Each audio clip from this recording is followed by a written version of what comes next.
Hezké pondělní odpoledne, dámy a pánové. Velmi si vážíme, že jste v takovém počtu přišli na debatu z cyklu Čaj o páté, tentokrát s velmi významnou osobností ze zahraničí. Vítám tady vedení naší univerzity, naší fakulty, vzácné hosty, samozřejmě studenty a studentky a v neposlední řadě také všechny zaměstnance Univerzity Pardubice. Rovněž vítám také všechny diváky, kteří nás sledují online prostřednictvím univerzitních platform.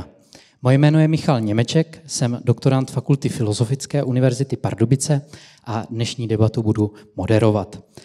Debata bude probíhat tak, že nejprve bude následovat rozhovor s naším hostem, kterého poté pozvu na pódium. Následně budou otázky, které připravily naše fakulty a poté bude prostor také pro vás, pro diváky, kteří vy vlastně můžete pokládat své dotazy prostřednictvím QR kódu, které vidíte za mnou. To je, co se týče organizačních záležitostí, vše. A mně nezbývá nic jiného, než velmi milá povinnost pozvat na pódium a přivítat tady v sále našeho hosta, kterým je paní prezidentka Zuzana Čaputová.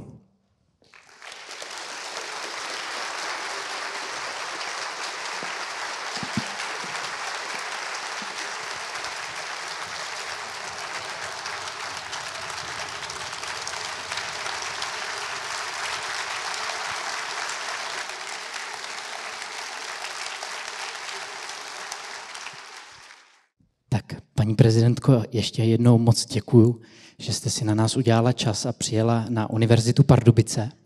A můj první dotaz se bude týkat Pardubic. Chtěl bych se vás zeptat, jestli je to vaše první návštěva našeho města a případně jaké máte vazby na Pardubice nebo vzpomínky. Teraz, áno, výborne, dobrý večer. Ďakujem za krásne privítanie a aj za pozvanie a je mi potešením a cťou byť tu dnes takto podvečer s vami a vidím, že je to doslovné, že bol mi naliatý čaj o 5:00. A Pardubice, priznávam sa, že som tu prvýkrát, nikdy som tu nebola, aj keď samozrejme to mesto je zvučné cez veľkú Pardubicku a pardubické perníky a prekrásne námestie, ale nemala som doposiaľ príležitosť tu byť, takže o to som tu radšej a o to radšej som aj na akademickej pôde, pretože diskusie pre študentov so študentami považujem za veľmi dôležité, takže ďakujem za pozvanie. Když už hovoříme na akademické půdě, tak bych se vás na začátek také zeptal na vaše studia. Jak na ně vzpomínáte, především na právnické fakultě? Co vás třeba během studií formovalo? Tak bol to príjemný čas, samozrejme. Bolo to pomerne tesne po revolúcii. Začala som študovať v 91. roku. A počas toho štúdia, čo sa ukázalo neskôr ako veľmi užitočné, som pracovala celých 5 rokov vo verejnej správe. A zároveň sme si s kamarátkou vymysleli taký dobrovoľnícky projekt pre deti v sociálnej nevýhode, takže si na to obdobie pamätám ako na veľmi aktívne a veľmi som sa cítila vyťažená, ale zároveň tak zmysluplne vyťažená. A bolo to obdobie, kedy naozaj v tých 90. rokoch na Slovensku, možno si to niektorí z vás, neviem, či pamätáte, ale možno to poznáte, bolo to obdobie mečiarizmu, takého možno až trochu zaváhania z hľadiska demokratického vývoja na Slovensku. Diali sa hrozné veci pomerne ako únos prezidentovho syna a vlastne bolo jasné, že 89.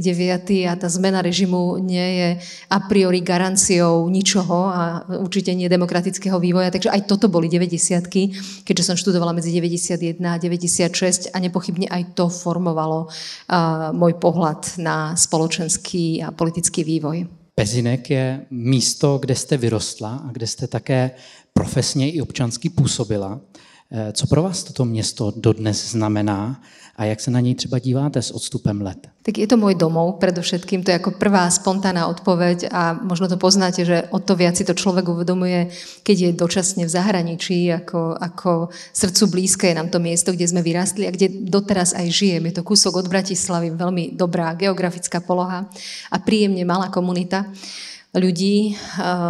Zároveň ako keby, povedala by som, že starnem s tým mestom, lebo už si celkom dosť pamätám ľudí, udalosti, miesta, ktoré sa v tom meste menia.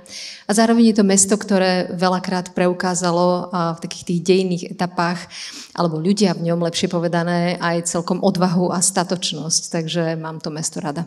Boj proti skládce v Pezinku byl vlastně začátek vašeho působení ve veřejném prostoru. Jak tento zážitek nebo vlastně profesní zkušenost ovlivnil vaše pozdější vnímání spravedlnosti, odpovědnosti či ochrany životního prostředí? Tak bola to jedna z kauz, hoci je pravda, že to bola kauza, ktorá bola veľmi medializovaná, lebo bola spojená. Na tú dobu to boli najväčšie občianske protesty na Slovensku po nežnej revolúcii v rámci Pezinka, pretože tá nespravodlivosť bola zjavná.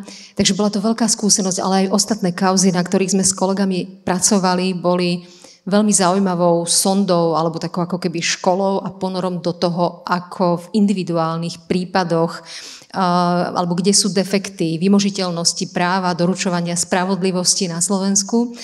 A zároveň sme sa venovali aj analytike fungovania orgánov verejnej moci, osobitne justičných orgánov, zodpovednosti verejných činiteľov. Čiže snažili sme sa mať aj ako keby systémový vhľad do fungovania vecí na Slovensku. Smerovalo to často k legislatívnym návrhom, zastupovaní verejnosti v legislatívnom konaní.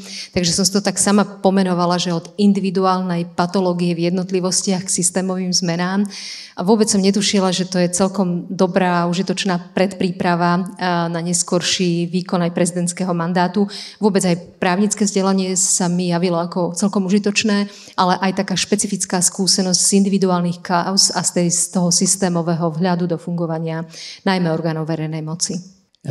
Moje další otázka už se bude týkat vlastně vaší role v rámci prezidentování. Chtěl bych se vás zeptat, jak bylo těžké si zvyknout na ty povinnosti, jednotlivé úkoly, které jste musela v rámci této role plnit. Co bylo třeba nejtěžší na tom si zvyknout? No, trošku mi to pripomína obraz, keď vás hodia do vody a proste musíte plávať. To je také simplexné, ale asi aj dosť výstižné, lebo zrazu proste vám pribudne množstvo agendy, povinností. Začalo sa to nástupnými návštevami do mnohých krajín, nielen susedných krajín Slovenskej republiky, ale mnohých krajín Európskej únie. Keďže pozvania prišli pomerne skoro, takže zrazu zastupujete krajinu, je to nová rola. A na tie pracovné povinnosti a ponor do nich, to sa celkom ako keby dalo naladiť. Pokiaľ ide pamätám si, že možno to už bol 5. rok, teda ten posledný mandátu, kedy už ma nevyrušilo alebo neprekvapilo slovné spojenie prezidentka a za tým moje meno. Viem, že to trvalo nesmierne dlho, že to vlastne je ako keby, že to je takto. No. Tak to trvalo ako keby, že stotožniť sa s tou rolou, s tou funkciou trvalo určite dlhšie, ako ponoriť sa pragmaticky do výkonu tých jednotlivých povinností a úloh. Jak vlastně těžká je podle vás role ženy ve vysoké politice, což je v drtivé většině dominantní prostředí mužů? Je ťažká, ale pravdepodobne, a viem to aj z rôznych stretnutí a diskusí, žiaľ je to stále tak, aj u nás v našom geografickom prostredí, že ženy, keď zastávajú vysoké pozície, tak sú trošku a častejšie terčom rôznych stratégií zo strany niektorých mužov, čo chcem zdôrazniť, že niektorých ako muži na vysokých postoch. No a samozrejme, keď zastávate pozíciu hlavy štátu, tak ste terčom číslo 1, sú na tom mnohé štatistiky, najmä pokiaľ išlo o rôzne informačné siete a podobne. Je to, jednak hovorím, že prirodzené, že keď trčíte, tak ste objektom kritiky, ale aj adorácie, nezmyslov, výmyslov, celej tej škály, ktorú poznáte určite aj vy sami v nejakej miere. A voči ženám, a nie je to nič objavné a nové, žiaľ, tak ako klesá úroveň politickej kultúry v mnohých krajinách sveta, tak sa to do veľkej miery prejavuje aj nevyberanými útokmi voči ženám v politike. Tie schémy sú v podstate takmer podobné znamenajú spochybňovanie odbornosti, delegitimizáciu z hľadiska odbornosti, delegitimizáciu z hľadiska morálneho profilu a spochybňovanie vašich morálnych vlastností. To, čo sa žiaľ deje, a teda nielen na Slovensku, alebo dialo, a je to nový rozmer v porovnaní napríklad 10 rokov dozadu, čo mi hovorili ľudia, ktorí boli v politike. A to sú útoky na deti a vraj teda pokiaľ ide o ženy političky, tak je to ďaleko rozšírenejšie. Toto je taká tá tienistá stránka toho javu, na ktorý sa pýtate, ale vzhľadom na to, že v publiku sú mladí ľudia a mladé ženy, tak možno paradoxne chcem povedať, že napriek tomu je to nesmierne treba. A nie preto, že sme lepšie, ale preto, že máme úplne originálnu životnú skúsenosť, ktorú páni nemôžu zastúpiť vo verejnom priestore ani v politike. Často spomínam aj štatistiku, ktorá je z roku 2019, tak predpokladám, ale že to nie je zásadne rozdielne číslo. Vo svetovej politike napriek tomu, že ženy tvoríme viac ako polovicu populácie globálne, tak v svetovej politike sú ženy zastúpené na tých najvyšších pozíciách iba v 6%, čo je neskutočne málo. A možno sa dotkneme, a možno nie, doby kríz, ktoré žijeme, krízy demokracie, alebo nazýva sa to už komplexne ako polikríza a zrejme to nebude tým, že ženy to ako keby že masívnym spôsobom manažujú v tých najvyšších pozíciách. Už sú zastúpené stále viac, ale ten pomer je neuveriteľne v neprospech žien, v neprospech diverzity, v neprospech originálnej skúsenosti, ktorú páni nevedia zastúpiť alebo nemôžu zastúpiť úplne prirodzene. Nechcem tú tému nikdy stavať do kontradikcie, že ženy voči mužom a podobne. Poznám mnoho mužov, ktorí sa obrazne alebo doslovne povedané žien neboja a rozumejú, prečo je tento špecifický typ pohľadu vo verejnom priestore dobre mať zastúpený. Takže dámy, ak máte chuť byť angažované vo verejnom priestore, tak veľmi držím palce, lebo svet to potrebuje.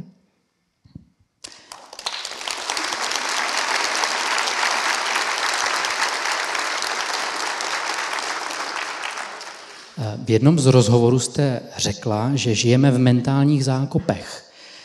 Tedy jste poukázala na rozdělení společnosti na nesmiřitelné tábory. Jaká je podle vás cesta z toho ven? Jak zbořit ty bariéry a zákopy? Tak je to predmetom hľadania, analyzovania viacerých vedných odborov a není na to jednoduchá odpoveď. Ani ja nemám tú ambíciu to teraz zjednodušiť a povedať, že mám recept. A možno ešte predtým, ako sa na to predsa len pokúsim odpovedať, tak chcem povedať, že myslím si, že aspoň ja sa snažím aj nastaviť si realisticky svoje očakávania, že im jasné, že dialog nie je vždy možný. Že by bolo iluzórne očakávať, že s každým sa dá dialog viesť, pretože na to treba odhodlanie k dialogu, na to treba otvorenosť k počúvaniu, vnímaniu, vôľu viesť dialog a nie vždy je to možné. Na druhej strane to, čo možno zažívame bežne v našich životoch, je to, že sa stretáme s ľuďmi, ktorí majú iný názor a pokiaľ máme tú ochotu a vôľu dostať sa ako keby poza ten názor, možno niekedy trochu do príbehu toho človeka a navnímať to, čo ho k tomu názoru alebo životnému postoju viedlo, možno nás to privedie k tomu, že byť v jeho okolnostiach, možno by sme dospeli do podobného záveru a podobného postoja. Aj keď môžem si myslieť, že východiská sú založené na možno nie celkom presných faktoch, ale určite si to tá druhá strana myslí naspäť aj o mne. A je to len o vôli, či sme ochotní sa navzájom vypočuť, zavnímať, možno aj rozísť s tým, že máme rozdielne názory a rozdielne pohľady, ale možno aspoň tou konverzáciou a zdieľaním tých iných pozícií a príbehov, ktoré sú poza tie pozície, môže vzniknúť niečo ako prvá primárna niť, neviditeľná niť dôvery medzi nami, ktorá potom neskôr môže byť dokonca cestou porozumenia.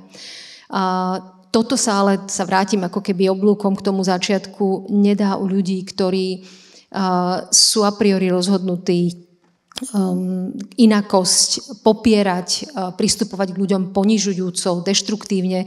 Tam by som to vnímala, že ide skoro až o hodnotový rozdiel a nie o názorový rozdiel. A ja myslím, že toto je dobré rozlíšiť. Ťažko sa vedie dialog pri hodnotových rozdieloch. A myslím si, že naopak veľká škála možností hľadať porozumenie pri názorových rozdieloch. Vy jste řekla, že moudrost má být spojena s pokorou během jednoho z rozhovorů. Co vás v prezidentské funkci nejvíc naučilo pokoře? Ja myslím, že pokora je súčasť múdrosti. Nevnímam múdrosť ako izolovanú vedomosť od reálneho života. Múdrosť vnímam ako žité poznanie, prevedené do praxe, do reálneho a praktického života a bez pokory sa mi zdá, že nie je možné byť múdrym. Máme množstvo informovaných ľudí a menej múdrych ľudí okolo seba. Pokiaľ ide o to, že čo ma k tej pokore privádza, a chcem zdôrazniť, že to nie je stav, to je proces, ktorý treba neustále aktualizovať, lebo ego má tendenciu byť expanzívne, čiže je to stále nevyhnutný proces aktualizovania niečoho, čo nás k tej pokore spätne môže privádzať. Tak to, čo asi paradoxne, alebo možno dokonca aj pochopiteľne funguje, je jednoducho bolesť v zmysle ťažkých životných okolností, kedy sa človek možno cíti zaskočený, prekvapený tým, čo sa mu v živote zbehlo, a v lepšom prípade, myslím teda, že je lepšie, ako sa tomu brániť, vložiť sa do pocitu obete. Ja sa snažím skôr to prijať a v lepšom prípade pochopiť a porozumieť, ale sú to väčšinou situácie, ktoré ma vracajú späť ako keby nohami na zem a k pokore. Druhá vec, ktorú sa snažím vedome si pevno pestovať, je pocit vďačnosti. Každý deň zaspávam s modlitbou vďačnosti za to, čo mám, bez ohľadu na to, ako ťažký ten deň bol a ako náročné okolnosti v danom období žijem. Vždy sa snažím nájsť, a dá sa mi to, nájsť veci, za ktoré som vďačná. Čiže vedomý pocit vďačnosti. A možno taký tretí rozmer, ktorý trošku riskujem, že nebudem zrozumiteľná, ale skúsim to, súvisí možno s vnímaním seba v širšom kontexte. Myslím týmto, že snažím sa vnímať seba ako súčasť celku. Čo znamená paralelne s tým pocitom nie viac, nie menej, nie dôležitejšie, nie menej dôležito, bez ohľadu na to, že nejaké obdobie dočasne zohrávate rolu prezidentky trebárs. A ten pocit súnáležitosti, náležitosti k celku je niečo, čo mne osobne tiež mám pocit pripomína, alebo je takou aktualizáciou pocitu pokory. My už jsme se toho krátce i dotkli. Bavili jsme se o hodnotách, ale které podle vás ve společnosti nejvíce chybí? Asi by som nešla ďaleko od toho, čo som spomínala pred chvíľočkou, keď sme hovorili o múdrosti a keď sme hovorili o pokore, ale pridala by som k tomu hodnoty súcitu, láskavosti, empatie. A je jasné, že spomínam také ako keby kvázi mäkké, jemné emócie, hodnoty, mäkké veci. A robím to nenáhodou, lebo áno, žijeme obdobie náročné, žijeme obdobie kríz, kedy to, čo je logicky treba a to, čo aj vidíme častokrát a čo je potrebné, je rozhodnosť, cieľavedomosť, disciplína, odvaha. A to sú všetko kvality, ktoré sú takisto potrebné. Zároveň si ale myslím, že by mali byť vyvažované aj tým druhým. Zdá sa dnes, ako keby viac odvahy bolo treba na prejavenie ľudskosti, než na poníženie názorového oponenta. Alebo ako keby nám chýbala odvaha byť v kontakte so svojou vlastnou emocionalitou, ktorá nás vo výsledku potom vedie k empatii voči druhým. A keď hovoríme o tom, že doba polikríz a to má dopad na ľudí, ktorí sa cítia možno vystrašení, zmetení, zneistení, tak si myslím, že o to viac je dôležité aj tieto vlastnosti zaradiť z toho spektra, do pôsobenia, lebo je prirodzené, že ľudia sa utiekajú k ľuďom, ktorí navonok vyjadrujú silu Otázka je, že či je to sila, alebo je to len demonstrovaná bezbrehosť. Myslím, v prípade, ak sa tá sila prejavuje opäť útokmi na druhých, ak sa prejavuje klamstvami alebo prácou s klamstvom a podobne. Myslím si, že taká tá skutočná vnútorná sila, alebo skutočná vonkajšia sila prejavovaná má prameniť na tej vnútornej sile. Na nej má byť založená a na tej najťažšej moci, a to je moc samého nad sebou. A vtedy mám pocit, že sa to môže stretnúť aj s tým, čo som spomínala na začiatku, a to je odvaha k ľudskosti.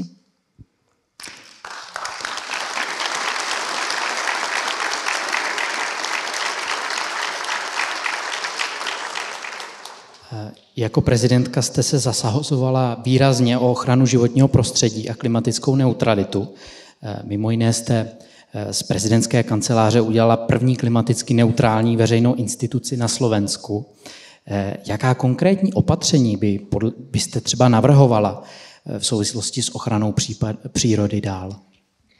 Iba drobné upresnenie, že my sme rozbehli ten proces, nastavili sme parametre, urobili sme vstupné analýzy a urobili sme prvé zásadné kroky k tomu nastaveniu prezidentskej kancelárie ako prvej klimaticky neutrálnej verejnej inštitúcie.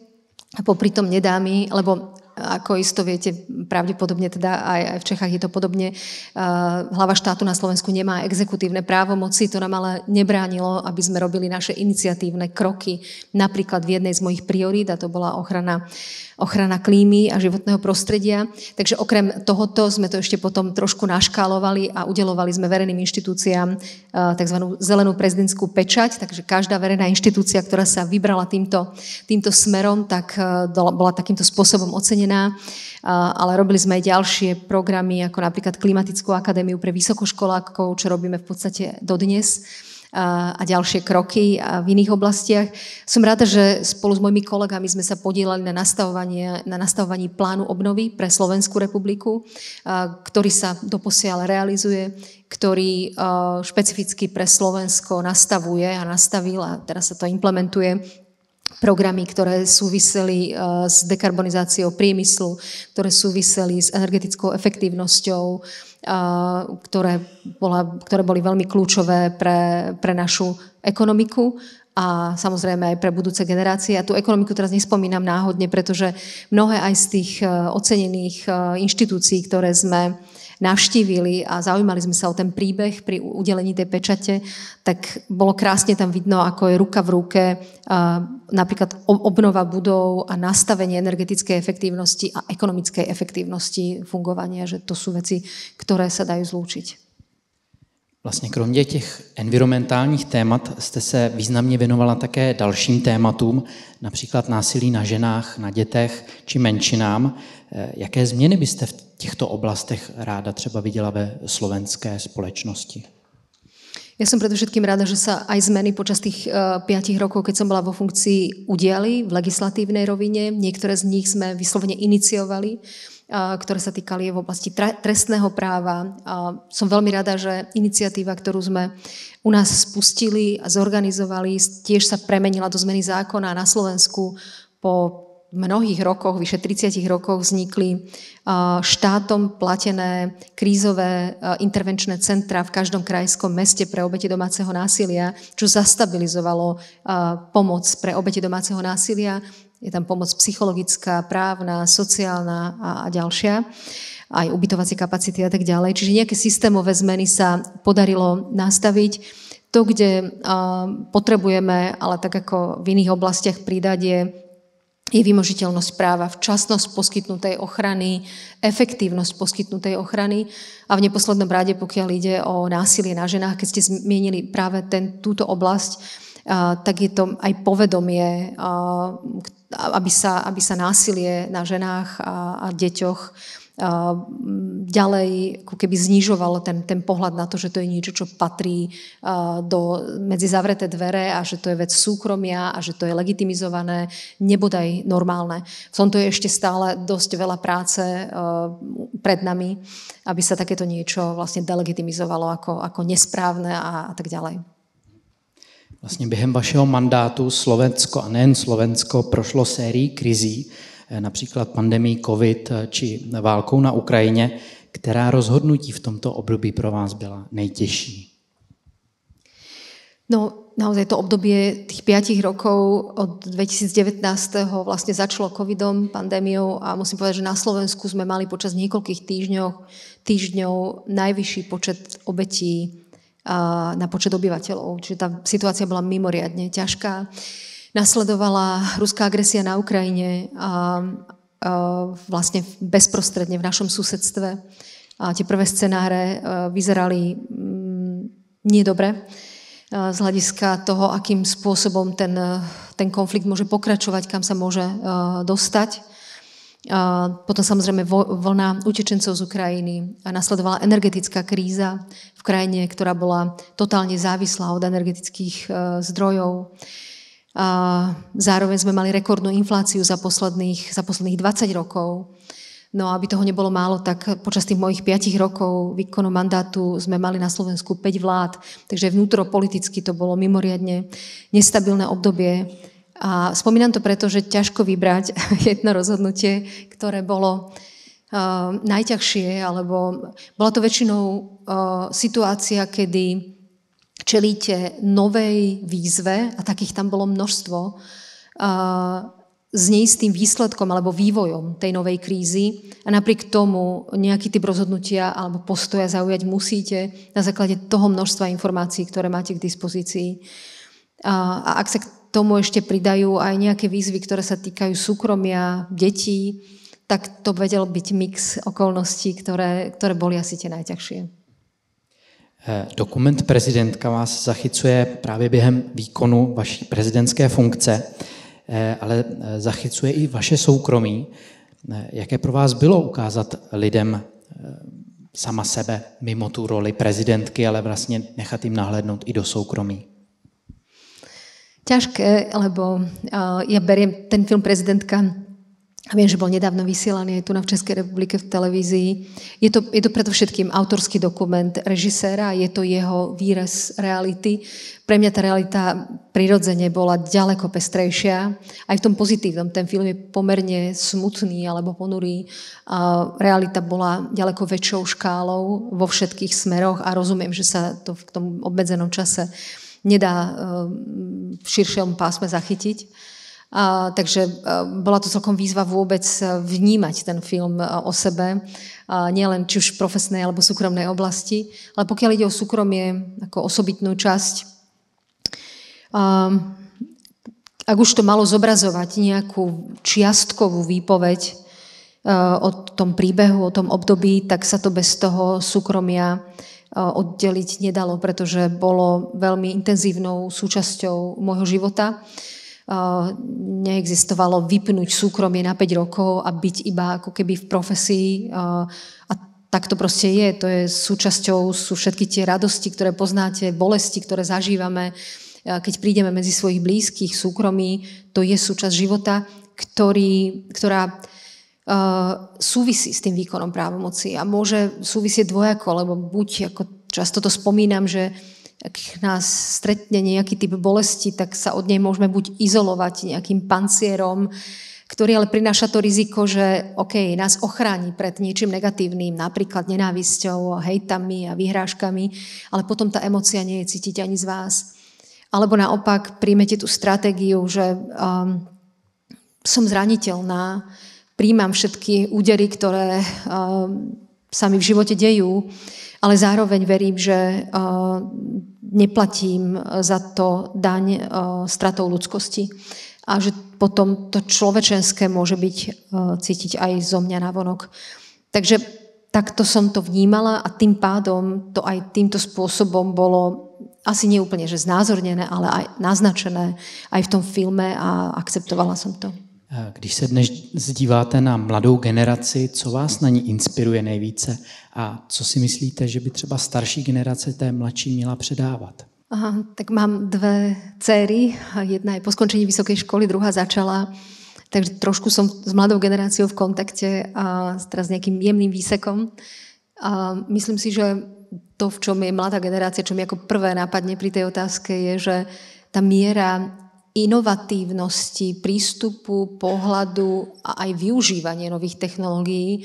Ja si pripadám nesmierne stará pritom a aj teda neúplne zručná. Takže to je niečo, čo ako keby, že máte iné zameranie, iný prístup vzhľadom na to, že ste vyrastali v inej dobe.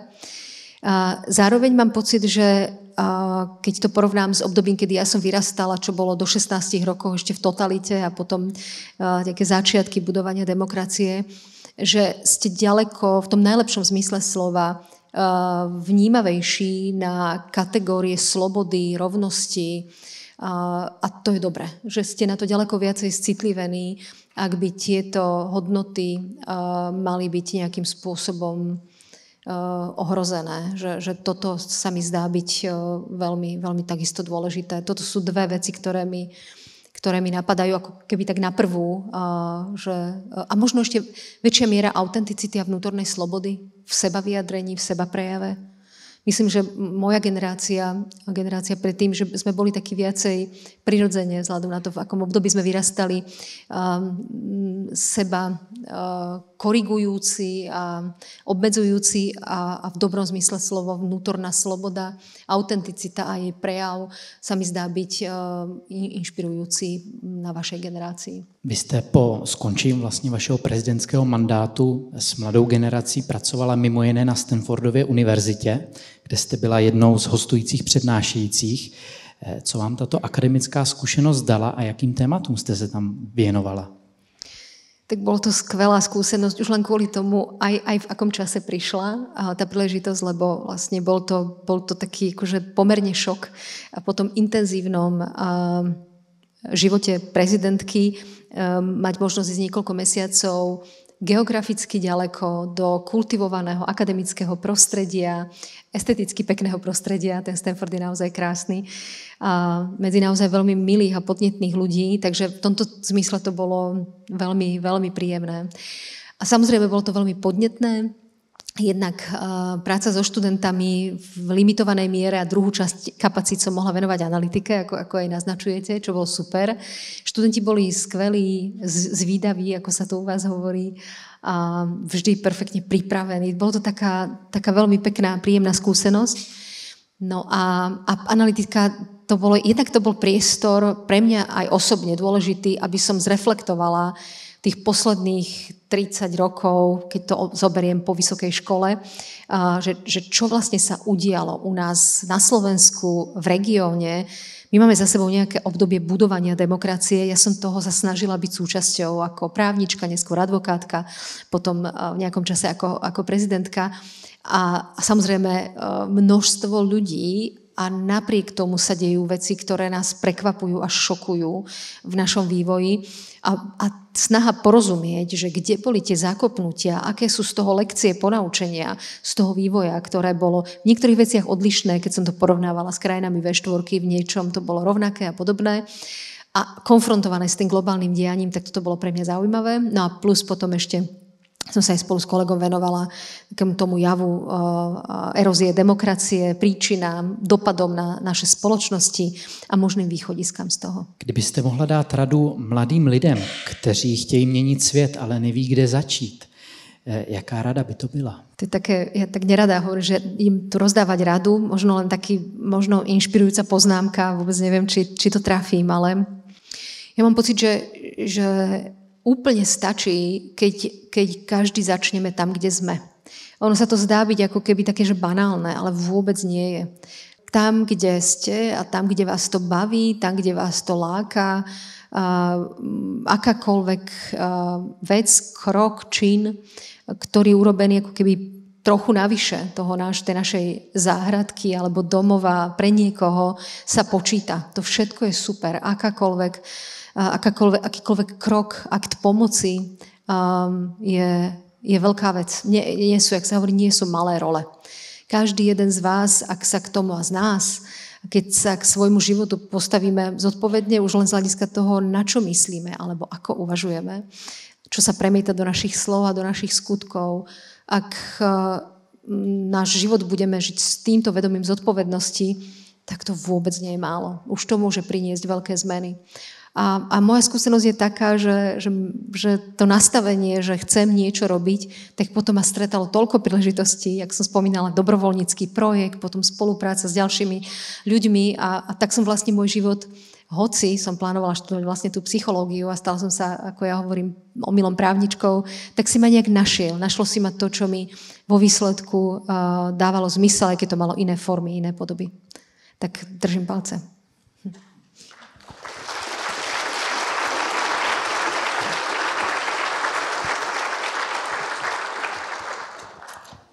Nyní bychom přešli na již avizovaný blok otázek od našich fakult, které si pro vás připravili. A první se ptá dopravní fakulta Jana Pernera, kdybyste mohla zpětně poslat vzkaz svému mladšímu já, ne politický, ale lidský, co by to bylo a proč právě teď by ten vzkaz měl slyšet každý mladý člověk v této zemi? To je taká veľká úloha, že to by si zaslúžila, aby som odišla domov a prišla tak o pol roka a povedala vám, že na čo som prišla, takže budem úplne že čistá improvizácia, ale asi v prvom rade mám pocit, že každé poznanie má svoj čas. Takže hovoriť teraz z pozície 52-ročnej ženy a Zuzane, ktorá mala 20, by tá Zuzana 20-ročná možno povedala, že díky, že mudruješ, v 52 na to prídem aj sama. Takže trošku ako keby s odstupom to beriem, ale možno by som sa snažila ju a k tomu, komu to padne dobre, tak aj vám, ju povzbudiť v tom, aby sa snažila byť poctivá vo svojom živote, vo všetkom, čo robí a potom sa už neobmedzovala a nepodlamovala si nohy seba spochybňovaním. Myslím, že to jedno, tá snaha o poctivosť v tom najširšom zmysle slova vrátane pokory, o ktorej sme hovorili, stačí. A netreba tento typ seba cyklenia na druhu v zmysle tých seba pochybností. Tak asi toto by som jej odkázala.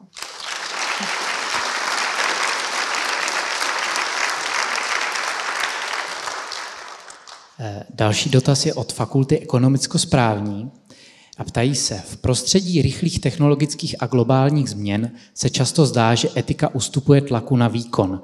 Jak podle vás mohou univerzity pomoci mladé generaci udržet pevné hodnoty a etické principy, které jsou základem pro odpovědné vedení společnosti? Tiež krásna otázka. O etike som niekedy prednášala, sa mi spúšťajú také programy v pozadí a som za ňu vďačná, pretože profesijnú etiku považujem za nesmierne dôležitú oblasť. Ja som sa predtým venovala profesijnej etike sudcov, keďže sme sa venovali disciplinárnej zodpovednosti a tak ďalej, tomu balíku a profesijnej etike v oblasti výkonu moci. A ono to nie je tak ďaleko od akejkoľvek profesie, lebo každý z nás máme istý druh moci. Už len, keď to tak zjednoduším veľmi pri svojich deťoch. Každý máme nejaký typ malej alebo väčšej konkurenčnej výhody. A práve v tej súvislosti etika v tom najširšom zmysle slova je veľmi užitočná disciplína uvažovať o nej. Profesijná etika, ak je dobre uchopená, tak je to nesmierne praktická pomoc pri výkone akejkoľvek profesie. Často sa podceňuje, že je to taká ako keby teoreticko-filozofický koncept, nejaký ornament vo vzťahu k tomu fundamentu, ktorý je ten zásadný a dôležitý. Ja by som to dokonca až vymenila. Ak ten etický základ pri výkone akejkoľvek profesie nie je dostatočne silný, ak nie je masívny, tak to všetko ostatné môže nabrať kvalitu ornamentov. Pretože čokoľvek robíme, nerobíme to sami pre seba. Vždy to má nejakú podobu služby, nejakú podobu nevyhnutnej interakcie so spoločnosťou alebo pre spoločnosť. A na tej druhej strane toho pôsobenia sú živé ľudské bytosti. A náš etický alebo neetický prejav v tej danej profesii je základom toho, či to robíme dobre alebo nerobíme dobre. Pre mňa to úzko súvisí s tým, čo som hovorila pred chvíľočkou o múdrosti, čo je ďaleko komplexnejšie, ako, nechcem povedať iba, ale ako keby iba byť informovaný, mať načítané. To nie je dosť. Ak to nemá ten hodnotový rozmer, čo sa v profesijnej etike nazýva teda etikou, tak to je málo. Pre mňa, ja si myslím, že to je málo. Vtedy dávame svetu originálnu, pridanú hodnotu a špecifickú kvalitu. Ak k tomu dávame, tomu, čo robíme, aj etický základ. A veľmi to potrebujeme. A ako to priviesť, ako inšpirovať ďalších ľudí okolo seba, tak okrem toho, že sa to dá samozrejme učiť rôznymi zaujímavými a modernými spôsobmi, napríklad právnická etika, keďže som v tej oblasti na právnických fakultách, napríklad v Olomouci, čo viem, že to učili veľmi atraktívnym spôsobom, dá sa to atraktívnym spôsobom priblížiť mladým ľuďom, tak aj tak mám pocit, že to hlavné, čo funguje, je snaha inšpirovať osobným prístupom. Čo je ten najťažší nárok na seba samého, na seba samú, a tá najťažšia cesta, ale mám pocit, že to je jediné možné, ako preniesť na druhých tento typ inšpirácie. Ja si dodnes pamätám našu pani profesorku Krskovú, ktorá nás učila profesijnú etiku. Dodnes ju mnohí spomíname ako model človeka, ktorý o tých veciach nielen hovoril, ale ich aj žil. Takže mám pocit, že toto funguje asi najviac.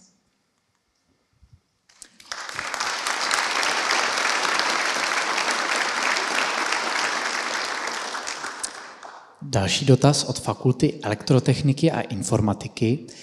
Jakou roli by podle vás měly mít vysoké školy v tom, aby se mladí lidé nejenom naučili nové technologie používat, ale také je vytvářet a odpovědně a s respektem k hodnotám demokracie a lidských práv?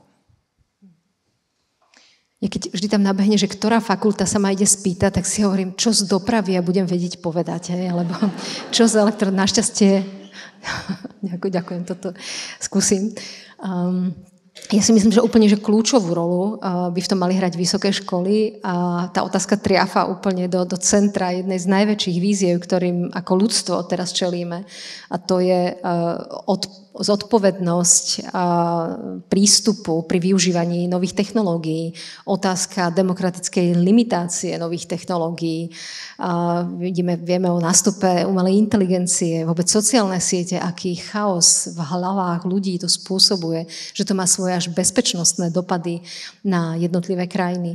Takže mám pocit, že to je že úplne že kľúčová téma, akým spôsobom ľudstvo unesie tento typ moderného výdobytku.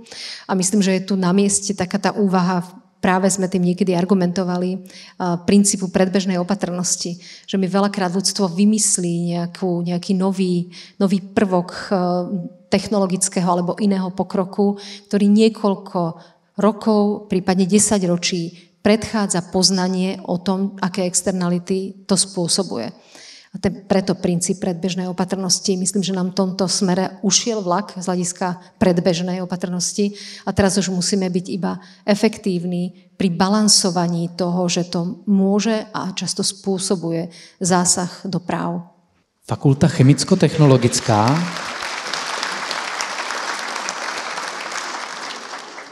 Niečo z chémie. Teraz. Mrzí vás, že řada mladých Slováků odchází studovat do Česka a čím si vysvětlujete tak silný zájem slovenských středoškoláků o české vysoké školy? Ja som to práve spomínal na stretnutí, ktoré sme mali pred chvíľočkou s vedením Vysokej školy univerzity, že je to vlastne taký paradoxný pocit, pretože na jednej strane to mladým ľuďom veľmi prajem. Myslím si, že mať skúsenosť zo zahraničia, blízkeho alebo vzdialenejšieho je dobrá. Je dobré zažiť si tú mieru osamostatnenia, mať inú skúsenosť, stretnúť sa so študentami z iných krajín. A na druhej strane toho paradoxu je to, že je mi to ľúto, pretože tí ľudia aj na Slovensku chýbajú, najmä v prípade, čo je myslím väčšina, ak sa na Slovensko nevrátia. A Slovensko dochádza o obrovský potenciál múdrych ľudí, vzdelaných ľudí. Čím si vysvetľujem ten záujem? Myslím, že to je kombinácia faktorov. Na jednej strane určite ich oslovuje kvalita vysokých škôl v zahraničí, to je jeden faktor. Tým nechcem povedať, že na Slovensku nemáme kvalitné vysoké školy. Máme. Je to samozrejme celá škála. A zároveň viem, že mnoho ľudí mladých, a teraz sa to číslo zvýšilo, odchádza aj kvôli aktuálnej situácii, atmosfére v krajine, s ktorou sa nevedia stotožniť. Takže tých dôvodov je zrejme viacero, ale teda to, čo vnímam okolo seba, tak to vnímam ako tieto dôvody a prajem si, aby aspoň časť ľudí sa z toho pracovného alebo študijného pôsobenia v zahraničí vrátili na Slovensko.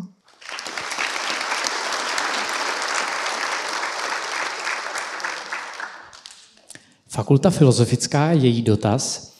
Funguje v postkomunistických zemích genderově podmíněný odpor vůči ženám, které si dovolí být viditelné a zdravě sebevědomé více než v zemích, které byly zkušenosti s komunismem ušetřeny?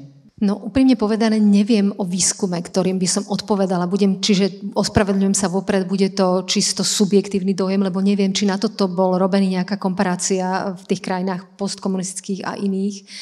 To, čo viem od svojich kolegyň, prezidentiek, prípadne premiérok, ale ako tých žien na tých vrcholových, ja som bola teda väčšinou v kontakte s prezidentmi a prezidentkami, tak si zažívali veľmi podobné na škále, možno tej krutosti to bolo viac alebo menej, alebo na škále podľa úrovne politickej kultúry danej krajiny, ale viem, že boli objektami genderovo podmieneného verbálneho násilia. To bolo prítomné naozaj, myslím si, že takmer v každej krajine a teda ako skúsenosť každej ženy vo vysokej politike, ktorej museli čeliť. Ťažko povedať, viem, že na Slovensku boli robené výskumy, ktoré sa týkali preferovania maskulinity v politike. Je to niečo, čo je súčasťou vlastne nejakého ako keby staršieho kódu, preferencia k autokratickým tendenciám, pomer veľmi vysoká a preferovanie maskulinity v politike. Paradoxne si táto krajina zvolila prvú ženu na post hlavy štátu v regióne, nielen na Slovensku. Takže až na nejaké výnimky takýto výskum viem, že bol v minulosti robený, ale opäť netvrdila by som, že tam bola kauzálna súvislosť s tou komunistickou érou. Súvisí to od geografie cez kratšiu skúsenosť s vlastnou štátnosťou, čiže skôr s historickými, širšími súvislostiami. Takže úplne presne na to neviem odpovedať.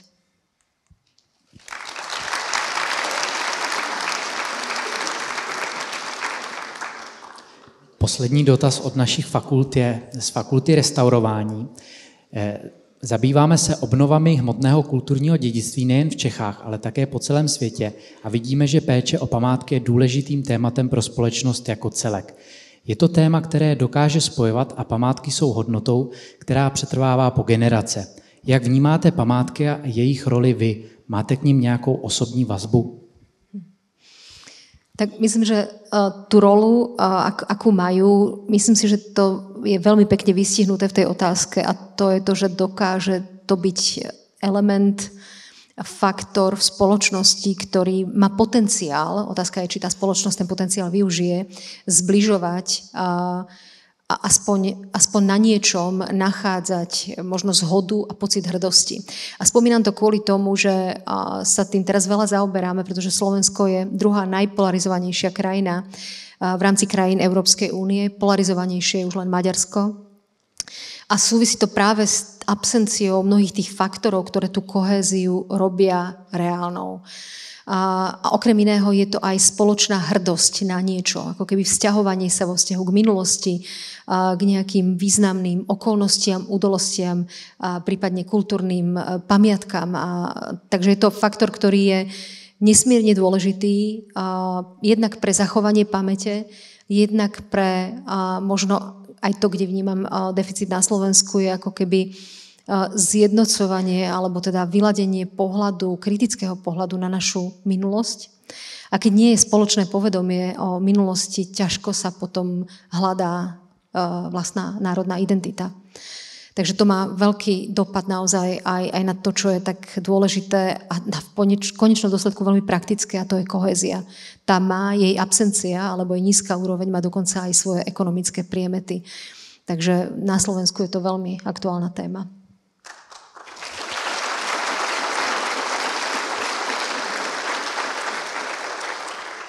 Tak to byly dotazy od zástupců našich fakult a nyní už je prostor na dotazy od vás v publiku. A vidím tady dotaz, jaká je vaše oblíbená kniha? Tých je viacero, ale ja som to už veľakrát spomínala, tak nebudem teraz akože úplne asi originálna alebo vymýšľať.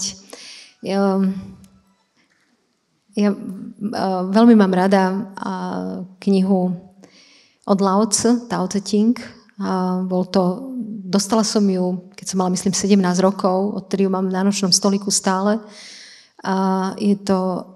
Sú i viaceré preklady. Otvorene hovorím, že preferujem jeden z nich, hoci mám všetky. A je to vlastne také ako keby pojednanie 2600 rokov staré o tom, ako vyladiť seba do súladu s vesmírom, s hodnotami a ako tento svoj vnútorný súlad pretaviť do službe v rámci vlády, oni to tam nazýva vládcom. A bol to pre mňa taký experiment, že či sa dá usilovať o život v súlade s tými najvyššími hodnotami a či sa s touto ašpiráciou dá zastávať aj najvyššia verejná funkcia. Ja som netušila, keď som ju dostala, a ešte dlho potom, že budem prezidentkou a veľakrát som si tú knihu počas výkonu toho mandátu pripomenula. Tak to je jedna z kníh, ktorá formovala môj život.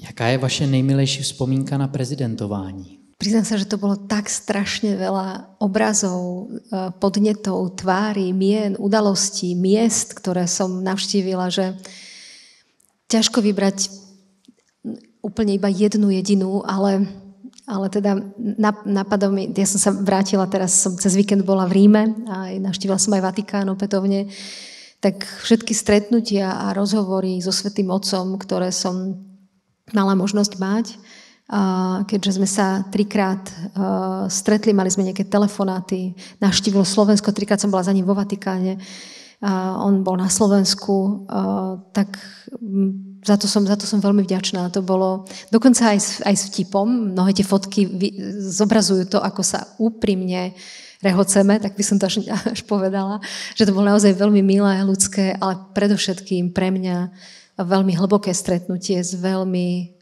vzácnou osobnosťou, tak napríklad toto.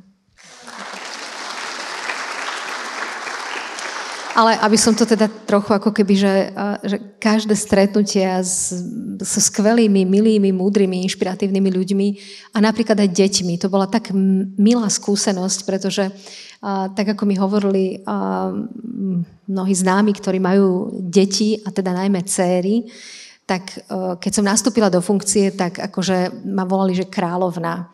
Tak rodičia teda edukovali, že teda nie, to máme iný systém, to je pani prezidentka a tak ďalej. A potom ma videli, jak nastupujem do toho vládneho špeciálu, ten červený koberec, tam teda ako keby čestná stráž, tak to konkrétne dievčatko prišlo. Vidíte? Kráľovná. Takže malo dôkaz. Takže to boli také milé a chutné veci, keď sme sa stretávali aj s deťmi. Co jsou vaše nejdůležitější hodnoty, co se týče vzdělávacího systému? Ja som teda bola klasicky vzdelávaná v rámci systému už veľmi, veľmi dávno.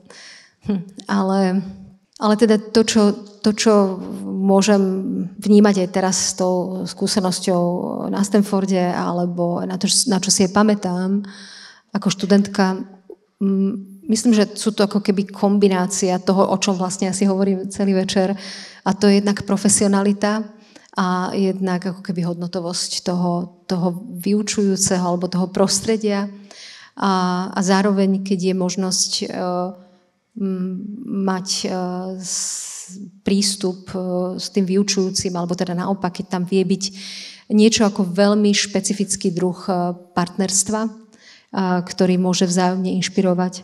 Viem, že to bol prístup, ktorý mňa asi najviac ovplyvnil ako študentku, keď som ho v tých 90. rokoch bol pomerne vzácny, ale keď som ho mohla zažiť od svojho vyučujúceho alebo vyučujúcej.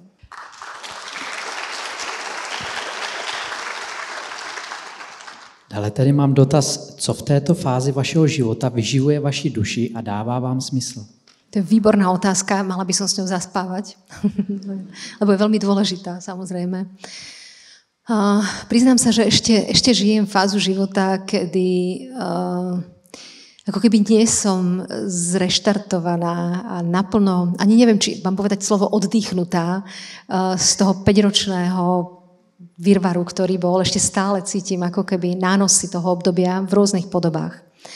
A paralelne som už veľmi aktívna, pretože sa cítim zdravá, takže sa snažím robiť veci, ktoré mi dávajú zmysel, ale nemám tým na mysli, ako keby mala som príležitosť aj sa tak ako keby zastaviť, usadiť, ale ten pocit toho strehu, napätia, pocitu zodpovednosti, tlaku, očakávaní, hejtu, ten bol enormný, ten bol tak veľký, že ešte nemám pocit, že som od neho úplne očistená. Ale to, čo ma teší a dáva mi zmysel, sú veci, ktoré sú v zásade úplne prosté, jednoduché a hlboké od blízkych ľudí pri mne, mojich najbližších, mojej rodiny, mojich 2 dcér, môjho najväčšieho daru, aký som v živote dostala. A cez mojich priateľov, také to, čo poznáte, že ľudská blízkosť je niečo, čo nás asi všetkých vyživuje. Zároveň, keď mám a snažím sa, aby som mala každý deň aspoň chvíľu na taký hĺbší ponor, spiritualita je veľmi dôležitou súčasťou môjho života, také, že hĺbšie zapustenie koreňov, lebo tá výchrica okolností, v ktorých častokrát žijeme, je niekedy tak silná, že čím hlbšie korene zapustené, o tom menej má ten vonkajší svet potom nejakým spôsobom zvyklá, hoci len emocionálne. Takže to sú veci, ktorých je taká ako keby nenápadná, tichá radosť, z ktorých sa dá čerpať možno také špecifické chápanie sveta a okolností, ktoré sa nám v živote dejú. Takže aj v spiritualite.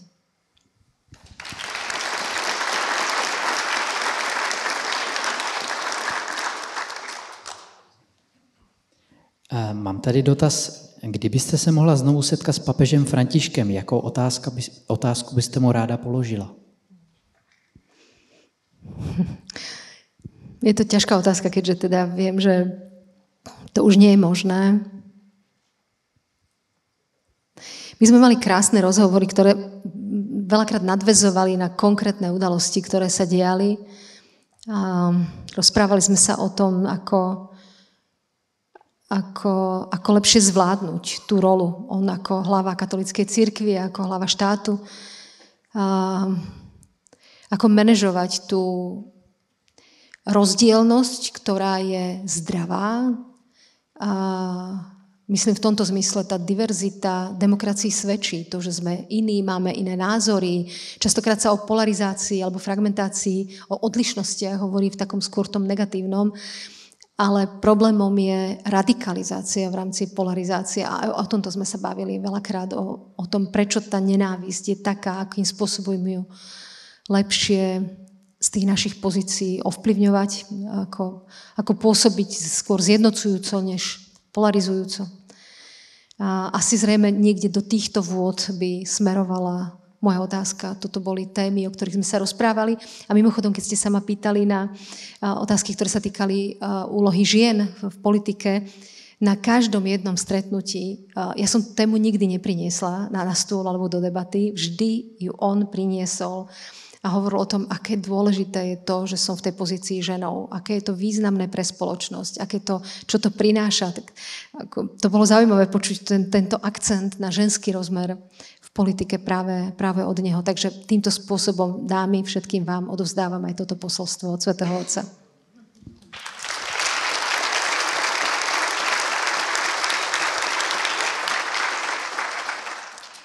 Jak moc volnou ruku jste měla coby prezidentka v oblékání nebo v úpravě vlasu? Jsou například nějaké zakázané barvy, kousky, oblečení a podobně? Taká praktická otázka. V zásade ako keby to sebavyjadrenie bolo úplne na mne. Samozrejme, že som sa snažila rešpektovať isté protokolárne náležitosti, ktoré už dnes sú ďaleko voľnejšie. Z roka na rok mám pocit, že to uvoľňuje napríklad pri niektorých tých najvyšších udalostiach mať vypnuté vlasy a nerozpustené a podobne. Ale už aj dnes, aj v tomto štádiu, keď sú dlhá roba, je možné mať rozpustené vlasy a nie je to v rozpore s ničím. Samozrejme, miera zahalenia, nie veľké výstrihy, nie šaty nad kolená, nie holé rukávy, Nikdy som tak nechodila ani ako advokátka, takže žiaden skok alebo šok sa neudial. Na vysoké topánky som bola zvyknutá a navyše v paláci mi nikto nepredpisoval, ale teda mne sa to páčilo a hodilo viacej k tomu. Takže neboli tam nejaké ako keby skôr limity, ktoré sa týkali naozaj primeraného zahalenia tela, ale to bolo úplne OK pre mňa. Skôr sme sa snažili, keď to bolo vhodné a nebolo to veľmi nútené, vystihnúť napríklad farebným vyjadrením pri nástupných návštevách a vzdať úctu krajine, ktorú som navštívila.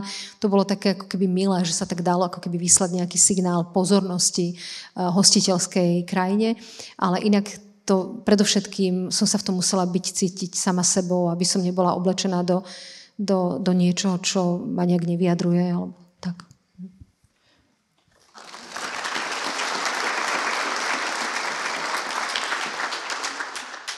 Máte osobu, která vám je inspirací, případně proč zrovna ta osoba? Ja som našťastie za svoj život stretla veľmi veľa inšpirujúcich ľudí. Nemám jeden model, ktorý by som mohla, ako keby do ktorého sa premietajú všetky moje obdivné slova. Je to veľa ľudí, aj obyčajných, aj ako keby takých, že neznámych, aj známych. Ťažko by som vybrala ako keby jednu osobu. Spomínali sme pápeža Františka, spomínala som pani profesorku Krskovú z právnickej fakulty. V každej etape môjho života boli ľudia, ktorí ma inšpirovali. Teraz spomeniem pani profesorku Kolenovú, pani prednostku detskej onkológie v Bratislave, s ktorou som mala dôvod prísť do kontaktu počas tých 5 rokov. Úžasní ľudia, ktorí robia že úžasnú vedu alebo iný typ pomoci, a popri tomto, čo spomínam, sú hlboko ľudskí, láskaví, nápomocní, ďaleko za hranice toho, čo im prikazuje iba ich profesia.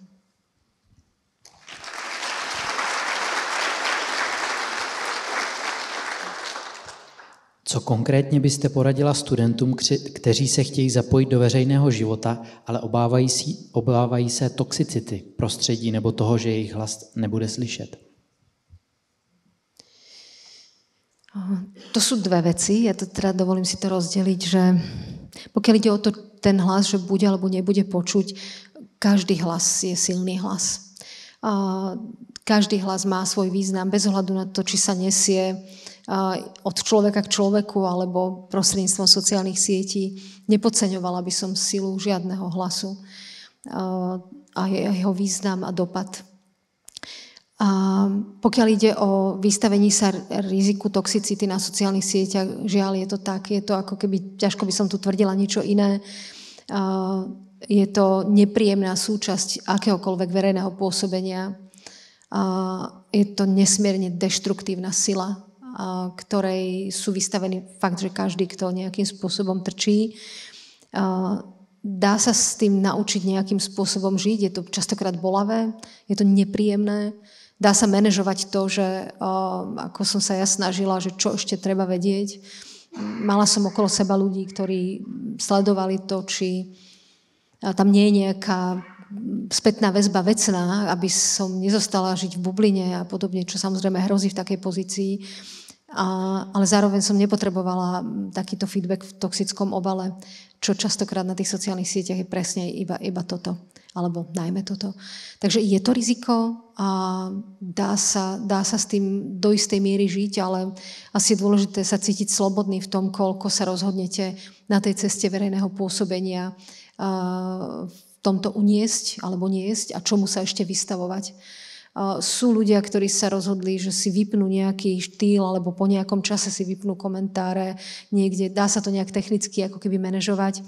Je to vec skôr vkusu a prístupu, ale ako áno, je potrebné, aby aj konštruktívne, pozitívne, demokratické hlasy boli vo verejnom priestore prítomné napriek tej cene, ktorá sa za to platí.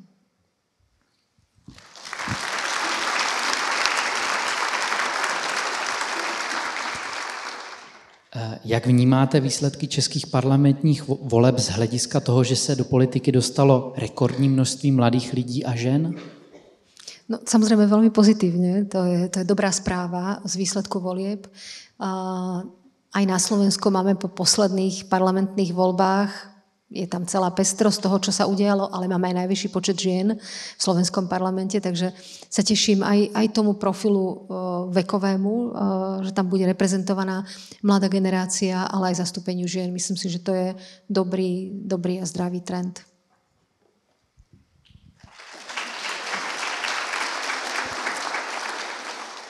Nejpopulárnější dotaz, který tady mám, je: chodíte po chodníku 6 kilometrů v hodině a méně? Priznám sa, že neviem. Môžem sa spýtať ochranky, či mi to meria. Ale je to ako... Hej, na Slovensku boli prijaté rôzne legislatívne zmeny, ale teda toto je asi najväčšia kuriozita. Asi sa to tam dostalo fakt, akože ja viem, že... iniciátori tej novely hovoria o tých kolobežkároch a iných dôvodoch, ale faktom je, že tam zostal ten chodec. Chudák chodec, ktorý ako keby... A keď som videla, a teda neviem, či to bolo iba ako keby sranda, alebo neuveriteľnú ľudovú tvorivosť to spustilo na Slovensku, možno aj v Čechách, ale teda to veľmi vtipné videá, fotografie, neviem čo všetko. A ak som správne pochopila, čo som nikdy neriešila, čo znamená chôdza 6 km za hodinu, tak to prekročíte veľmi ľahko. Stačí sa ponáhľať na autobus, ale teda prísľub je, že nikto nebude pokutovaný, kto prekročí pešou chôdzou 6 kilometrovú rýchlosť, takže vlastne neviem, možno sa dopúšťam nejakého priestupku a neviem o tom. Tak.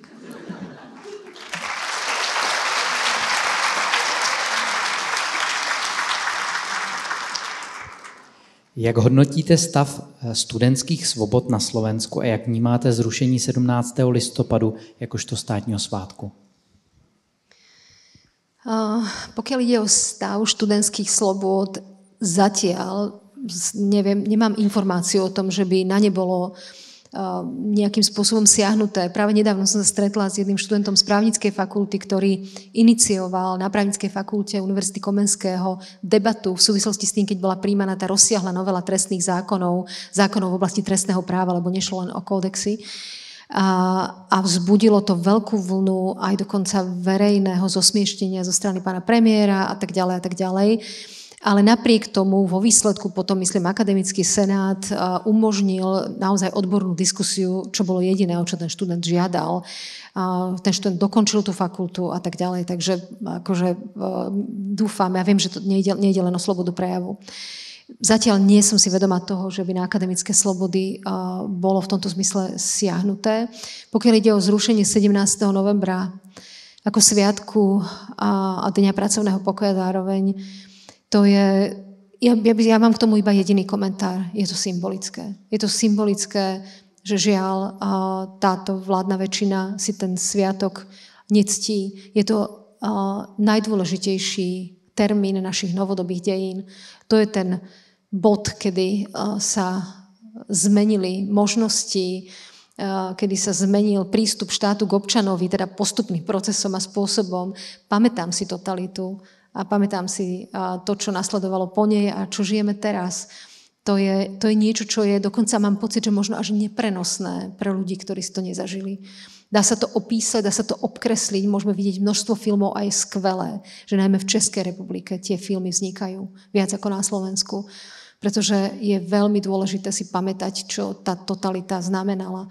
A ten deň, ktorý ju symbolicky ukončil na Slovensku zo strany vedenia štátu, už nebude mať ten charakter sviatku, ktorý si zaslúži tento typ ako keby pozastavenia, odstupu a pracovného pokoja. Na druhej strane, možno o to viac, vznikajú rôzne iniciatívy, oslavy, dokonca paralelné, mnohopočetné občianskej spoločnosti, politických strán. Mnohí významní zamestnávateľi ako veľké banky a iné firmy dávajú voľno na tento deň ako symbol toho, že si ten deň vážia, že to je deň, kedy tým zamestnancom chcú dať deň voľna, aby sa na chvíľočku naozaj pozastavili a mohli rozpamätať na význam toho dňa. Takže na druhej strane to prináša takéto pekné, symbolické gestá. Uvidíme, som rada, že ten sviatok, verím, že ho oslávime tak, ako sa patrí a dôstojne a že bude vlastne takým alternatívnym sviatkom slobody a demokracie, ako v dnešnej dobe zrejme aj patrí a svedčí.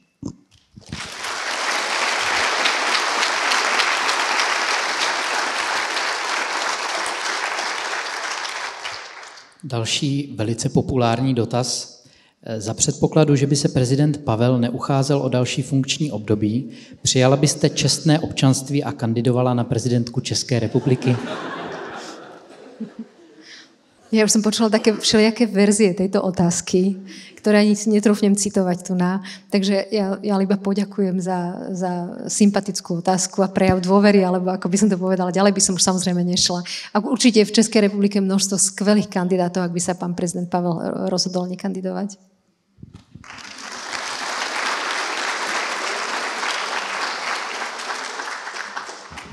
Jak se vám dařilo udržet si integritu a prosazovat hodnoty, jako je slušnost a empatie v prostředí vysoké politiky, která je často velmi konfrontační? Bola to celkom skúška, lebo bolo to veľmi nové. Bolo to nové v tom, že prídete z nejakého svojho civilného zamestnania a zrazu ste terčom všetkého možného. Vrátane niečoho, čo nemáte sám vo vlastnej, alebo sama vo vlastnej výbave. A to je taká miera nenávisti voči vám. A nenávisti ani nie voči tomu, čo skutočne ste, ale voči tomu príbehu, ktorému ľudia o vás uverili. A to bolo, že že to je niečo nové, že to bolo zraňujúce samozrejme a také ťažko predstaviteľné, ako keby v mojom mentálnom svete. A nastával taký proces jednak prvotného šoku, a potom samozrejme aj sebelútosti, jasné, potom nejakého takého ako keby, že odmietania alebo dezorientácie z toho, že čo sa mi to vlastne deje a prečo. A išlo to tak postupne, musím povedať, našťastie zrejme. Až po to, čo hľadala som spôsob, ako sa k tomu postaviť a vyjadriť. Jediné, čo sa mi nezdalo byť dobré, ani som to nemala v sebe, je agresia. Ako keby vrácať tú agresivitou. A teraz nemyslím na sociálnych sieťach, ja som si užila tú agresivitu aj zo strany politikov. Lebo ja mám pocit, že to je to, o čo populistickým politikom ide. Mať nás vo svojom boxovacom ringu. A tam sú oni lepší, pretože sa nehrajú na pravdu a slušnosť. A ja to nikdy nechcem opustiť. Nikdy to nestojí za to. A dodržiavať nejaké princípy a pravidlá, to nie je vec okolností, to je vec životného rozhodnutia. A ja si myslím, že to do politiky absolútne nepatrí, lebo to nikdy nekončí v hraniciach toho politika, alebo že to len medzi nimi dvomi a podobne. To sa prelieva do celej spoločnosti a tú spoločnosť to ničí a deštruuje. A popiera to ten základný zmysel politiky, ktorým je verejná služba. Takže nikdy nie. Tak to bolo ako keby veľmi jasné a pevné rozhodnutie.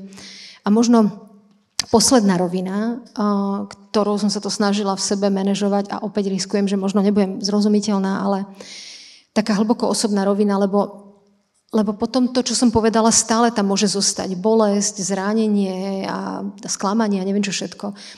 To posledné, čo pomohlo a spôsobilo v istom zmysle ako keby uvoľnenie, bol paradoxne súcit k tomu, kto mi ubližuje. Aké veľké nešťastie, zbabraný život musí byť za tým, že ste ochotní verejne ničiť, ponižovať, dehumanizovať kohokoľvek. To je pre mňa nepredstaviteľné. A to si zaslúži z mojej strany, mňa to uvoľnilo v tom, že si to zaslúžilo skôr súcit. A čítala som nedávno takú krásnu myšlienku, že vlastne tie dve krídla k slobode sú múdrosť a súcit. A pripomínalo mi to práve túto skúsenosť. Takže toto ma oslobodzovalo.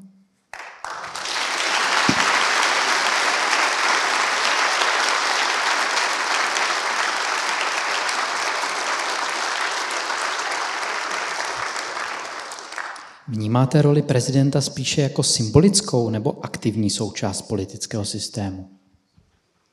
Veľmi aktívnu. Veľmi aktívnu a my sme k tomu aj s mojim skvelým tímom tak pristupovali. Lebo áno, sú tam limitované právomoci, ale zasa nie bezvýznamné, najmä v oblasti menovania, samozrejme zahraničnej politiky a podobne. A množstvo ústavných právomocí, ktoré, keď som spomínala, že za mojich 5 rokov tam bolo 5 vlád, ktoré som menovala, podielala sa na zostavovaní, odmietala kandidátov na ministrov, čo je aktuálna téma tu a podobne. Takže to bol naozaj že veľmi, veľmi pomerne silný mandát v istom pásme v rámci tých ústavných právomocí. sledovanie legislatívy. Ja som uplatnila právo veta a potom podnety na ústavný súd v násobne väčšom meradle ako moji predchodcovia. Možno aj práve tým, že mi ako právničke na ústavnosti novej legislatívy veľmi veľa záležalo a boli sme úspešní v tých podaniach. Takže toto bola veľmi aktívna rola v rámci výkonu právomocí. No a samozrejme potom máte pomerne silný hlas, mediálne sprostredkovaný ľuďom, čo v dobe kríz bolo tiež dôležité, aký postoj zaujmete k jednotlivým témam, čo z toho paláca, obrazne povedané, vysielate. A plus mala som tie svoje 3 prioritné oblasti, 2 sme sa tu už dotkli, vlastne všetkých 3, kde sme sa snažili robiť aj iniciatívne, konkrétne kroky, vrátanie zmeny legislatívy a systémových zmien, ktoré sme iniciovali z paláca.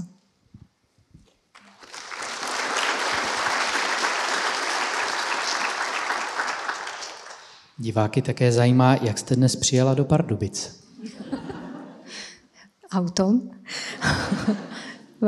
Priviezli ľudia, ktorí ma strážia a chránia.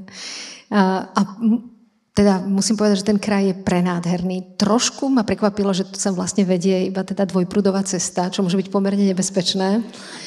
Ale ten kraj je prenádherný a pri tých scenériách ešte zapadalo slnko, takže bolo mi dopriaté asi tie najkrajšie pohľady na krajinu. Bolo to veľmi pekné a teda cesta bola takáto zaujímavá, občas s adrenalínom pri predbiehaní a tak.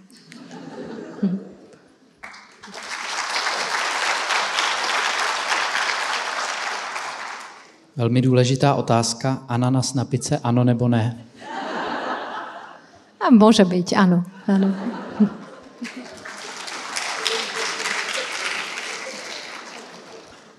Co byste poradila ženám, které chtějí vstoupit do politiky? Myslíte, že to za tu obrovskou oběť stojí?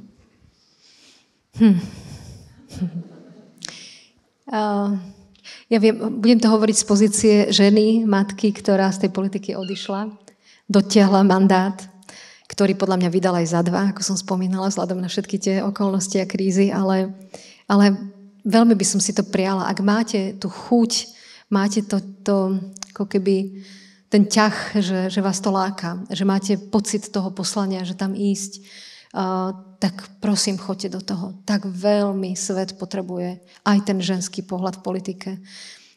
Nebude to jednoduché, to je jasné.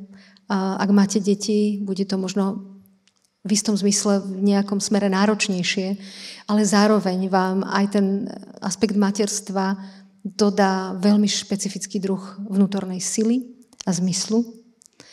A opäť možno na tom začiatku, keď sa rozhodnete do toho ísť, nebudete v tom samé. A možno taká len drobná výzva, dámy, ženy na celom svete, aj keď nežijem v tejto krajine, držme spolu. Tá ženská solidarita vie byť veľmi nápomocná, pretože vieme sa navzájom aj veľmi oslabovať. Ale čím viac držíme spolu, podporujeme sa, tým väčší efekt to môže dosiahnuť. A prizvime do tohto spoločenstva aj mužov, ktorí sa nás neboja.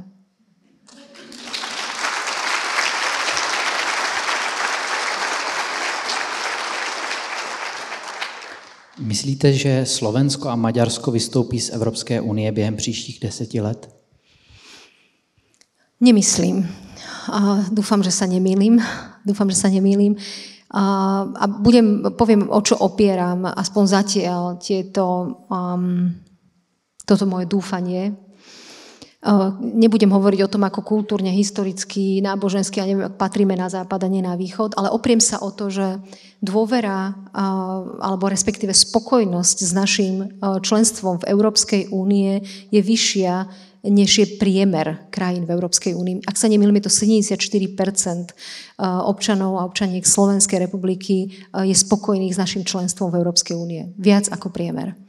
Veľmi podobne je to aj z NATO. Je to nižšie, ale je to rozhodne nad polovicu populácie. Myslím si, že je takou módou a je štandardné kritizovať, a je to bežné, a je to úplne legitímne, ak je to vecná kritika, členstvo v Európskej únii, ale keď som sa nedávno rozprávala 2 mesiace dozadu na jednej kave s jedným aktuálnym ešte prezidentom, tak mi veľmi pekne na ich krajine, na príbehu v ich krajine povedal, že vieš, oni nestrácali body, kým kritizovali EÚ, ako náhle prišli s rétorikou o vystúpení z EÚ, tak klesli. To nie je to, čo je populárne. A ja mám pocit, že aj populistické alebo krajinopravicové strany v európskych štátoch si častokrát, niektoré viac, niektoré menej, toto uvedomujú, najmä pokiaľ hovorím o populistických krajinách. Ešte jedno číslo zo Slovenska. 8% ľudí, a dodávam k tomu, že iba hoci ten obraz vyzerá, ako keby bol iný, si myslí, 8% populácie slovenskej si myslí, že patríme na východ. Väčšina ľudí si myslí, že patríme na západ. Je tam časť, veľké percento ľudí, ktoré si myslíme, že niekde v strede, ale 8% teda nás tiahne, alebo ich tiahne na východ. Ale rozhodne teda tá spokojnosť členstva v Európskej únii je veľmi uspokojivá, by som povedala. A tak dúfam aj zostane.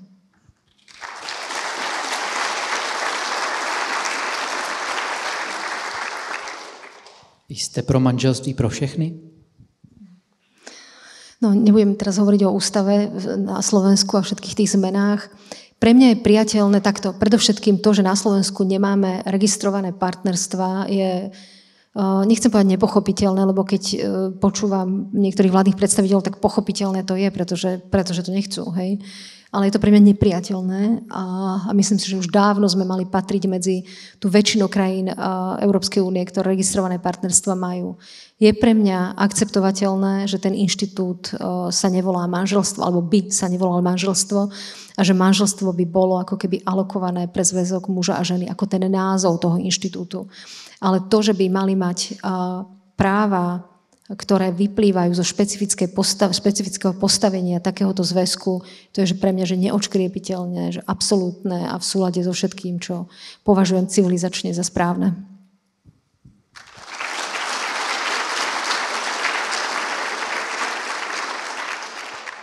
Setkala jste se někdy se syndromem podvodníka, tedy pocit, že na funkci nemáte?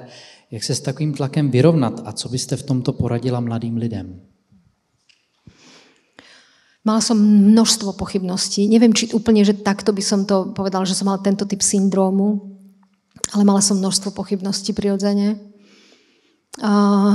Ja som to vlastne v tej knihe, dnes je to už verejná informácia, popísala, že ani neviem, ako a prečo sa mi stalo to, že momentom zvolenia na mňa doľahla v podstate úzkosť a seba spochybnenie, že vlastne ono sa to stalo, ja som sa stala prezidentkou, ešte nie inaugurácia, ale teda to obdobie tých 3 mesiacov medzi tým.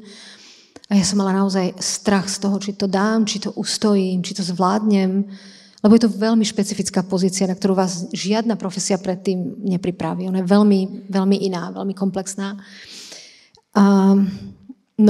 A tak som si žila v tej svojej úzkosti a obavách z budúcnosti a potom teda prišla tá diagnóza náhodne zistená týždeň pred inauguráciou mojej mladšej dcery. Už je to dnes verejná informácia, našli vtedy nádor na mozgu a vo mne sa spustila akože úplne iný proces. Samozrejme, že zúfalého strachu, lebo nevedelo sa, že čo to bude a nasledoval proces preverovania, vyšetrenia, sledovania a tak ďalej. Ale zrazu, paradoxne a vlastne celkom pochopiteľne to preplo ten pocit úzkosti, preorganizovali sa hodnoty a vlastne mi to prišlo úplne banálne, pretože vedela som, že tú robotu budem robiť s najväčším nasadením, s najväčšou mierou zodpovednosti, akej som schopná. Že to je možno, že aj to, čo som hovorila predtým, že netreba sa ako keby seba bičovať na druhu. Ak vieme, že náš prístup je zodpovedný a bude zodpovedný, tak poznáme samých seba. Tak to stačí. To všetko ostatné potom podlamuje nohy, obmedzuje, spochybňuje. Takže paradoxne tá najväčšia bolesť preformátovala moje prežívanie aj vo funkcii prezidentky tak, že som sa sústredila plne na prácu a snažila som sa byť čo najväčšou oporou mojej dcére a aj sebe samej. A to úplne stačilo.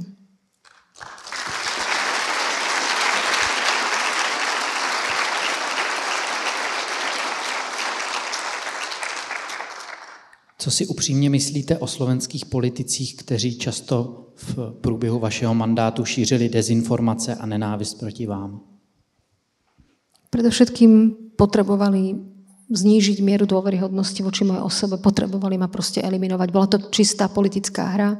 Bola som symbolom niečoho, čo pre nich bolo nepriateľné, prozápadne, proeurópsky orientovaná politička, ktorá má pocit, že treba dodržiavať pravidlá hry, tak prišli s naratívmi o americkej agentke. Inak mimochodom mali sme raz také neformálnu debatu s mojimi kolegami, prezidentmi a to bolo kúzelné, že aj ty. Akože to je normálne ten istý vzorec používaný populistami a extrémistami, že vlastne sme všetci potom akože Sorošovi sluhovia, slúžky a americkí agenti, aspoň keby boli trošku tvoriví, ale že naozaj presne tie isté blúdy, ktoré boli používané. Čiže brala som to ako na jednej strane politický kalkul, snaha eliminovať niekoho v politickom poli, znížiť jeho ako keby legitimitu, výtlak, akokoľvek to nazveme, že to bolo. A nepochybne sa do toho možno čiastočne premietali aj nejaké osobné averzie,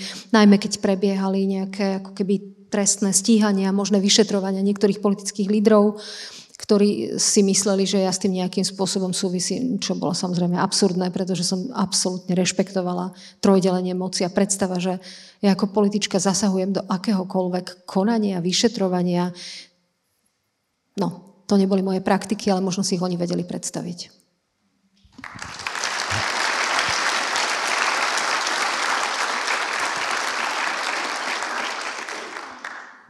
Co máte za příchuť čaje?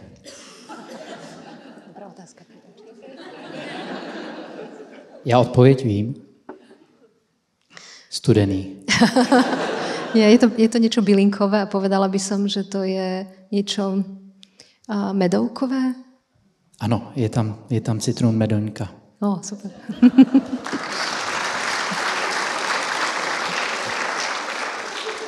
Pravděpodobně poslední otázka.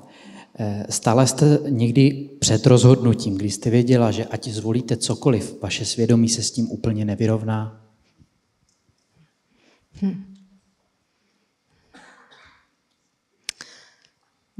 Úprimne nepamätám si takéto rozhodnutie.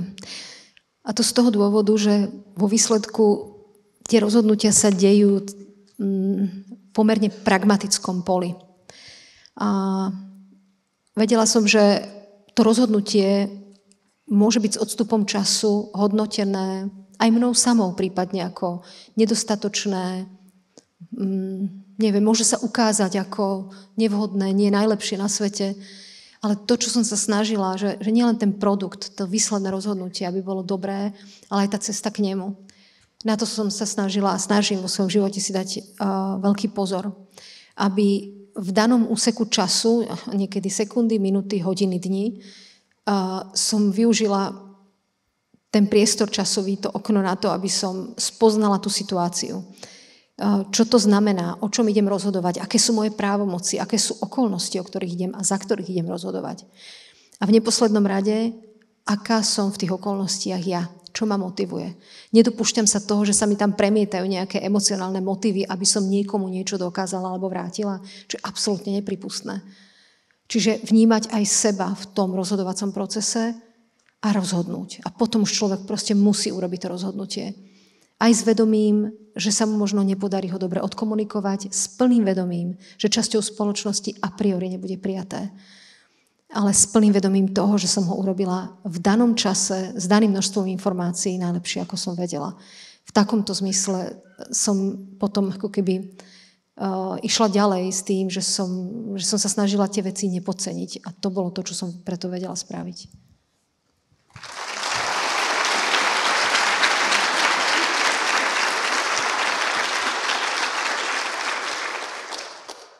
Čas se nám bohužel nachylil ke konci, tak mě nezbývá, než vám, paní prezidentko, velmi poděkovat za to, že jste si udělala čas a zamířila na Univerzitu Pardubice a během této příjemné debaty jste s námi sdílela své zkušenosti a inspirativní myšlenky. Bylo nám velkou ctí.